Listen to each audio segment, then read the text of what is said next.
Yan, naglagay ako ng ampli sa ice cream. Yan o, sa ice cream ko siya kinonvert. Tapos yung speaker niya, nilagyan ko ng adapter. Yan, nilagyan ko siya ng adapter. Yung mga luma na lang, pwede na yun. Para pwedeng baklasin at kabit na lang, madali siyang assemble. Tapos kinonvertan ko siya ng ilaw.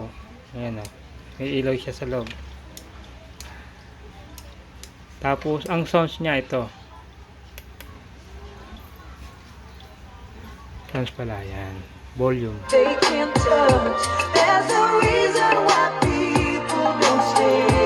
remote. May remote siya.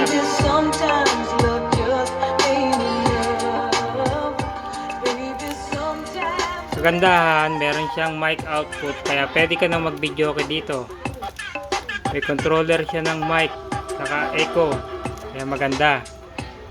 Tapos pwede ka na rin maglakas dito, gamit lang ito.